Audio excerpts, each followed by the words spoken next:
Mahabubnagar municipal corporation deputy mayor Surender Reddy alias MSR తన పెద్ద మనసును చాటుకున్నారు. మెడిసిన్ చదువుతున్న నిరుపేద విద్యార్థికి తనంతుగా సాయం చేసి ఏదైతే మొదటి సంవత్సరంలో ఎమ్మెల్యే ఎన్ఎం శ్రీనివాసరెడ్డి కొంత ఆర్థిక సాయం చేసి చేయూతనిచ్చినప్పటికీ ద్వితీయ సంవత్సరము, మూడో సంవత్సరం, నాలుగో సంవత్సరానికి సంబంధించిన అమ్మాయి ఫీజు సంబంధించి కానీ తర్వాత మెస్ సంబంధించిన ఛార్జీలన్నీ కూడా ఇబ్బందికరంగా మారడంతో ఈరోజు ఎంఎస్ఆర్ దగ్గరికి వచ్చి వాళ్ళు చెప్పుకోవడం జరిగింది. ఆయన వెంటనే స్పందించి మొత్తం కూడా 2 లక్షల పైచీలకు మొత్తం కూడా ఫీజు అంతా కూడా 3 సంవత్సరాలు తాను పే చేస్తానని చెప్పడం తన పెద్ద మనసు చాటుకున్నారని చెప్పవచ్చు. గతంలో కూడా ఏదైతే ఎన్ఎం శ్రీనివాసరెడ్డిని ఆదర్శంగా తీసుకొని ఎన్ఎం శ్రీనివాసరెడ్డి విద్యానిధి ద్వారా కొంత సాయం చేస్తున్నప్పటికి కూడా తన వంతుగా ఎంఎస్ఆర్ తన దగ్గరికి వచ్చిన వాళ్ళని మాత్రం ఖాళీ చేయకుండా పంపించే తత్వం ఆయన దగ్గర ఉందని చెప్పవచ్చు. దీనికి సంబంధించి మాతో మాట్లాడడానికి అయితే ఎంబీబీఎస్ మొదటి సంవత్సరం పూర్తి చేసుకొని 2వ సంవత్సరానికి వెళ్తున్న భాగ్యలక్ష్మి ఉంది. ఆమెను అడిగి మరిన్ని విషయాలు తెలుసుకుందాం. అమ్మాయి చెప్పండి, మీరు ఎక్కడ మెడిసిన్ చేస్తూ ఉన్నారు, ఎట్లా మీకు ఆ కాలేజీలో సీట్ రావడం జరిగింది, మీ తల్లిదండ్రులు ఏం చేస్తారు? నా పేరు భాగ్యలక్ష్మి, మా నాన్న పేరు వెంకటేశ్వర్లు, అమ్మ పేరు లావణ్య. నాకు సురభి మెడికల్ కాలేజ్ సిద్దిపేటలో సీట్ వచ్చింది. నా కాలేజ్ ఫీ 60,000, హాస్టల్ ఫీ 1,50,000. నాకు ఫీజు ఇబ్బంది అవ్వడంతో సార్ని అప్రోచ్ అవ్వడం జరిగింది. సార్ నాకు ఇమీడియట్గా రెస్పాండ్ అయ్యి 2,10,000 ఫీజు ఇవ్వడం ఇందాకే జరిగింది. ఇంకా మిగతా 2 ఇయర్స్ కూడా సార్ చూసుకుంటానని మాట ఇచ్చాడు. చాలామంది చూస్తుంటాం రాజకీయ నాయకులను, ఎక్కడ వెళ్ళినా కూడా నెలల పాటు తిరిగినా కూడా పనులు చేయని పరిస్థితి ఉంది. కానీ ఈరోజు మీరు అనుకోకుండా ఎంఎస్ఆర్ని కలవడం జరిగింది. ఎవరి ద్వారా వచ్చారు, తర్వాత ఎంఎస్ఆర్ గురించి ఎట్లా తెలుసుకున్నారు మీరు?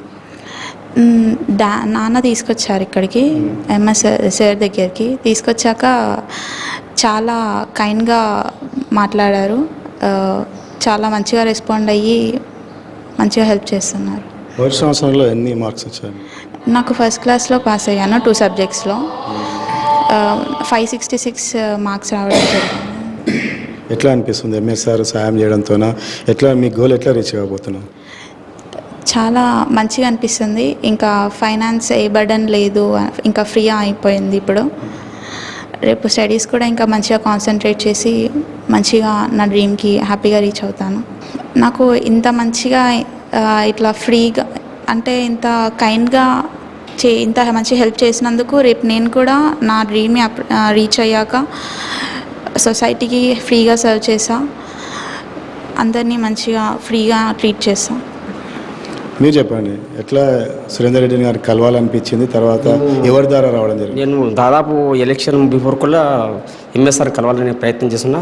సార్ ఎలక్షన్ షెడ్యూల్ బిజీ ఉన్నందుకు కలవలేకపోయినా, సార్ డిప్యూటీ మేయర్ అయినందుకు మాకు చాలా హ్యాపీగా ఉంది. నేను సార్ని రిచ్ కావాలని చాలా రోజులు ప్లాన్లో ఉన్నా.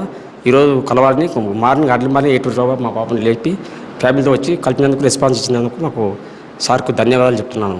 అనుకున్నారా ఇమ్మడే ఎంఎస్ఆర్ సాయం చేస్తారని? చేస్తారని నేను అనుకున్నాను.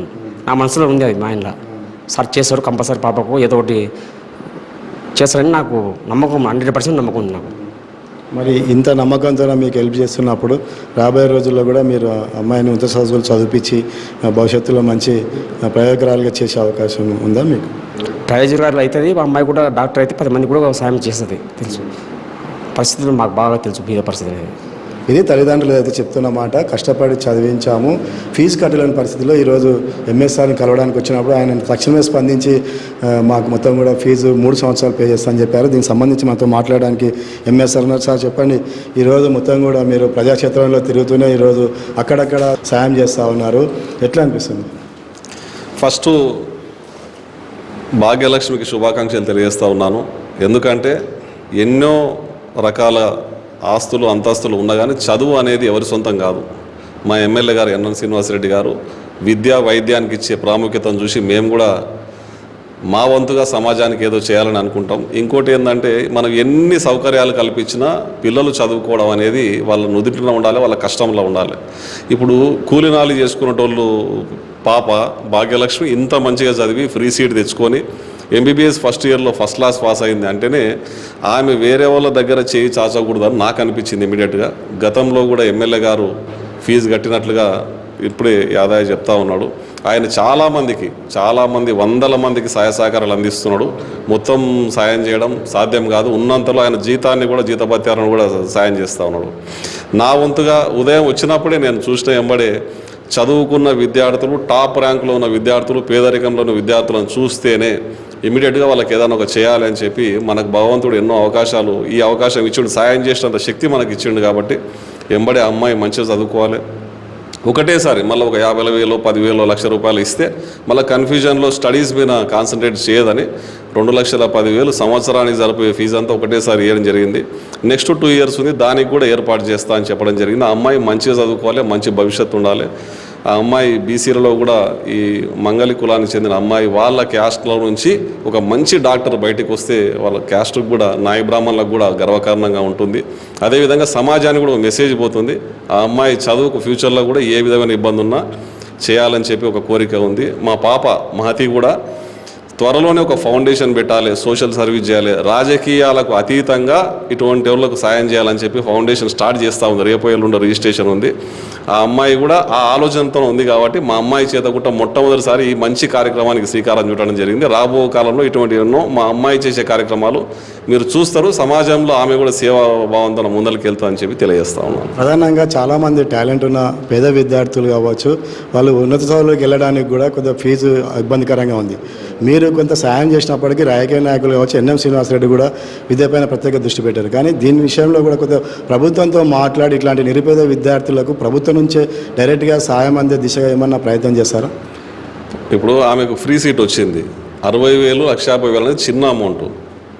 ముఖ్యంగా ఇప్పుడు 25 లక్షలు, 30 లక్షలు కట్టి ఎంబీబీఎస్ సీట్లలో జాయిన్ అవుతున్నారు చాలామంది. లక్షల రూపాయలు వెచ్చించి జాయిన్ అయ్యే సీట్ను ఫ్రీగా వాళ్ళు తెచ్చుకున్నారు. కాబట్టి అన్నీ గవర్నమెంటే చేయలేదు. సమాజంలో ఉన్నటువంటి ఉన్నతమైన అంటే కోట్ల రూపాయలు సంపాదించిన బిజినెస్ మ్యాన్లు వీళ్ళందరూ కూడా ఇటువంటి సమాజ సేవకు ముందరికి రావాలి. మనము చిన్న జీవితం తీసుకుపోయేటప్పుడు ఏం తీసుకుపోము, కానీ కొన్ని కాలాల పాటు, కొన్ని తరాల పాటు వాళ్ళు వాళ్ళ జీవితంలో ఎంతోమందికి ట్రీట్మెంట్ ఇస్తారు, ఎంతోమందిని తయారు చేస్తారు. కాబట్టి ఉన్నతంగా బిజినెస్లో ఉన్నటువంటి వాళ్ళందరూ, సమాజంలో అందరం అనుకుంటేనే ఇటువంటి మంచి పనులు జరుగుతాయి. వాళ్ళందరూ ముందరికి వచ్చి పేద విద్యార్థులకు సాయం చేసి వాళ్ళ భవిష్యత్తుకు పూలబాటలు వేస్తేనే వాళ్ళకు కూడా మంచి జరుగుతుందని నేను అనుకుంటా ఉన్నాను. అమ్మ చెప్పండి, మీ డాడీ ఇప్పుడే ప్రకటించాడు ఒక ఫౌండేషన్ ఏర్పాటు చేస్తున్నాము, భాగ్యలక్ష్మి ద్వారానే ఈ మంచి కార్యక్రమం మీ ద్వారా సాయం ఇప్పించాడు. తర్వాత ఈ రాబోయే రోజుల్లో ఫౌండేషన్ ఏమైనా ప్లాన్ చేశారా, పేరు ఏమైనా డిక్లేర్ చేశారా, ఏమైనా జిఎస్ మీడియా ద్వారా ఆ పేరు ఏమైనా డిక్లేర్ చేశారా? నమస్తే అండి. నేను కూడా డాడీని ఎప్పుడు అడుగుతూ ఉంటా, ఏదైనా సోషల్ సర్వీస్ చెయ్యాలి రాజకీయానికి అతీతంగా, నాకు ఆ పాలిటిక్స్ ఇప్పుడు కాదు అది అని చెప్పేసి. డాడీ అప్పుడు ఒక ఐడియా ఇచ్చిండు, ఫౌండేషన్ పెట్టు అని చెప్పేసి. మేమిద్దరం మాట్లాడుకొని అనుకున్న ఫౌండేషన్ పేరే ఎంఎస్ఆర్ ఫౌండేషన్ అని అనుకున్నాం. ఆయన పేరు మీద వెళ్తే ఇంకా రికగ్నిషన్ ఉంటుందని చెప్పేసి, ఎవరి ద్వారా వెళ్తుందని చెప్పేసి ఈరోజు భాగ్యలక్ష్మి అనే అమ్మాయికి నా చేతిగుండా డబ్బులు ఇవ్వడం కూడా నాకు ఫస్ట్ స్టెప్. ఇంత మంచి డాక్టర్ని మాకు ఇస్తున్నాము, డబ్బులు ఇచ్చి చేస్తున్నాము అని అంటేనే నాకు చాలా ప్రౌడ్గా ఉంది. ఇలాంటి మంచి పనులు ఇంకా ఫ్యూచర్లో ఫౌండేషన్ ద్వారా ఇంకా ఎన్నో చేయాలని అనుకుంటున్నాను. ఎమ్మెల్యే గారిని, డాడీని చూసి నాకు ఇన్స్పిరేషన్ వచ్చింది. ఎంత ఇంపార్టెన్స్ ఇస్తారు స్టడీస్కి కానీ. డాడీ వైద్యం ఎప్పుడు ఎవరు ఏ ప్రాబ్లం ఉందని వచ్చినా సరే మీరు హాస్పిటల్కి వెళ్ళండి, నేను మాట్లాడతాను, నేను చూసుకుంటాను అంటాడు. కాబట్టి అవన్నీ చూసి నేను నా ద్వారా ఏదో ఒకటి చేయాలని అనిపించింది. So this is the first step అని నేను చెప్తున్నా. ఇది ఏదైతే ఎంఎస్ఆర్ కూతురు చెప్తున్నమాట. ప్రధానంగా నాన్న మొత్తం ప్రజాక్షేత్రంలో కూడా సాయం చేసుకుంటూ ప్రజల మధ్యలో ఉంటాడు. కాబట్టి ఎమ్మెల్యే ఎన్ఎం శ్రీనివాసరెడ్డి నాన్న ప్రేరణతోనే నేను కూడా ఒక ఫౌండేషన్ ద్వారా, అది కూడా ఫౌండేషన్ ఎంఎస్ఆర్ ఫౌండేషన్ అని చెప్పి కూడా ఈరోజు పేరు డిక్లేర్ చేయడం అనేది అదే అనుకున్నారని చెప్తున్నారు. ఎంఎస్ఆర్ అంటేనే ప్రజల్లో మంచి గుర్తింపు ఉన్న పేరు, కానీ దాన్నే కంటిన్యూషన్ ఫౌండేషన్గా పేరు తీసుకొని ప్రజల్లో సేవ చేస్తా అని చెప్పి కూడా చెప్తా ఉన్నారు. రాబోయే రోజుల్లో ఎంఎస్ఆర్ ఫౌండేషన్ ద్వారా ఈ మొత్తం కూడా విస్తరించే ప్రయత్నం చేస్తా అని చెప్పి కూడా ఎంఎస్ఆర్ సురేందర్ రెడ్డి చెప్తున్నమాట.